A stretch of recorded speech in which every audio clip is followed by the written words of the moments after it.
Incidentally, this is one of the most enduring political ironies, since, according to calculations by Carers UK and Buckner and Yindel at the University of Leeds, we know that unpaid care saves the government an estimated £87 billion per year in potential welfare costs, a figure, incidentally, which is about the same as the total annual cost of the NHS.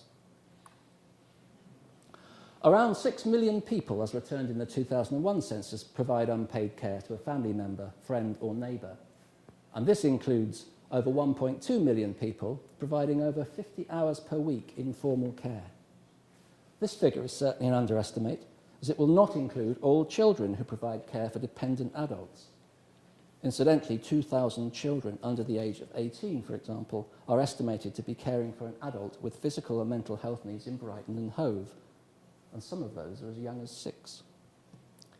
But welfare has become workfare, and the welfare state has come to be seen as something which locks work-shy claimants into dependency on the state. The role of government is to activate claimants to take control of their own circumstances and their own well-being through work, and by adopting appropriate behaviours to keep well. However, it's not just a shift in political ideology which has led to a reframing of the idea of welfare and the institutions of the welfare state. There are many other reasons, of course, some structural and historical, such as the rise of the women's and anti-racist movements, the evolution of diverse family forms, the dominance of global finance capital over national capitals and national governments, which renders states less able to pursue national welfare spending policies, should they even wish to do so. At the same time, service user movements and academics have critiqued the welfare state as something which regulates and disciplines the poor as much as meets their needs. So there are strong political and practical reasons why the welfare state came under attack. Very few today, either from left or right, would advance the philosophical justification for welfare made by Marshall in the 1950s, that the welfare state was the guarantor of social citizenship. My point, then, is not to defend the institutions of the welfare state as they have operated. It is rather to note, on the one hand, in recent years, the idea of welfare has, in the minds of politicians, come to convey idleness, dependency, and a lack of self-sufficiency. Whereas on the other, the idea of well-being has been used to convey the actions which a self-sufficient citizenry can and should take to achieve individual happiness. Well-being becomes associated with individual autonomy, and welfare with its opposite, dependency and a lack of enterprise. The main route to happiness and individual autonomy in these political discourses is often a self-help route. Witness the phenomenal rise of the self-help well-being industry. This individual responsibility approach is nowhere more apparent than in the advice of the New Economics Foundation to individuals to connect, be active, take notice, keep learning and give. Noble-sounding sentiments for an active citizenry.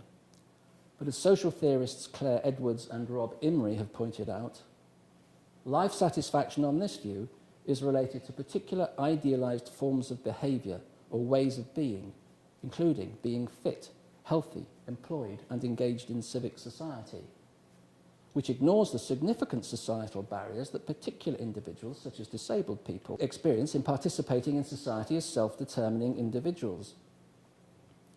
It further stigmatizes those that do not meet the well-being ideal. This idea of a well-being ideal and its impact is something I want to return to later. But as sociologist Elizabeth Sointer has pointed out, as a result of this discourse, well-being emerges as a normative obligation to be chosen and sought after by individual agents, i.e., something we must all try to achieve by adopting the correct lifestyle and behaviour. This is associated, she says, with a more general move away from subjects as citizens to subjects as consumers. Both well-being and welfare, then, as political ideas, operate upon individuals to suggest certain desired, or indeed undesired, ways of being and doing, or in our context, ways of being well and doing well.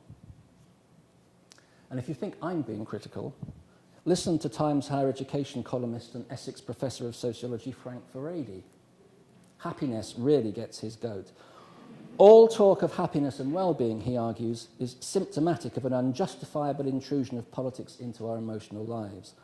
Should elective governments be in the business of instructing the public about the purpose of life and the meaning of contentment, he asks in a recent blog. Who made the Prime Minister philosopher king? Since when have politicians developed privileged access to moral truths? Do we want our children to acquire a love of reading and knowledge of science and history, or the latest crackpot's take on the secrets of a happy life?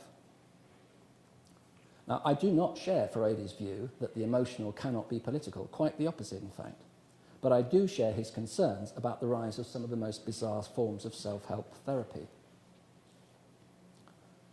We've moved then from a situation where one political ideology, a belief, if not the reality, in collective state provision for human need, has given way to another, one where individual well-being is the responsibility and obligation of the individual, and one which is increasingly shaped by consumerism. Those in need who wish to secure their well-being must be ready for work, ready for choice, ready to consume, and now ready to make themselves happy. These political ideas do not, of course, operate in an intellectual vacuum.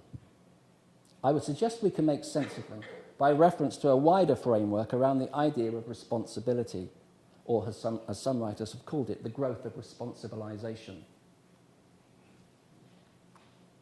I've called this talk Welfare and Wellbeing in an Age of Responsibility. What do we mean by this? And surely responsibility is an individual trait to be valued. Well, indeed it is. Certainly responsibility for our actions within those contexts over which we have some personal control. But that is not the same as responsibility for the unequal distribution of resources, which makes it very difficult for some to exercise choice within an increasingly marketized set of public services. When David Cameron came to power, he stated immediately on entering office, "I want to help try and build a more responsible society here in Britain, one where we don't just ask what are my entitlements, but what are my responsibilities." This has, of course, been a well-worn theme since the rise of neoliberalism 30 years ago, but takes different forms and shapes in different political contexts. Tony Blair, reflecting on his period in office, stated, "Our contract with the people was about opportunity and responsibility going together." This is what some have called the contractarian view of responsibility. It's based upon the idea that the state's side of the bargain is to provide opportunities, and as the other side of the bargain or contract, citizens take individual responsibility to change their circumstances through their own actions. On this view, the state no longer acts to compensate for the failures of the economic and social system, but instead sets out a contract with its citizens to enable them to change their own circumstances. At its heart, it is based around an ideological belief that the state had become a far too benevolent benefactor, dispensing an economic largesse. It is the responsibility of the poor to seize opportunities to claw their own way out of poverty and so-called dependency. And in the words of David Cameron again, if you fail to take responsibility, then the free ride is over. I would suggest that just as welfare to work without jobs is only half a welfare settlement, this welfare contract is only half a contract, or, as is the case with all one-sided contracts, no real contract at all. If the state sets the conditions for claimants, but leaves job creations solely to the private sector, who is it that those out of work are meant to hold responsible or to enforce their contract with? Some writers have suggested that the age of responsibility marks a global shift from the idea of collective to individual responsibility for social problems, a denial of the social causes of poverty, social exclusion or poor well-being. Professor Peter Taylor-Gubby at Kent has described this as a transition to a more individual, less solidaristic view of citizenship. In fact, the age of responsibility refers not just to a shift towards the individual, but also a shift of responsibility from states to markets. Rather than directly contracting with citizens, the state increasingly contracts out responsibility to the private sector and increasingly the voluntary sector.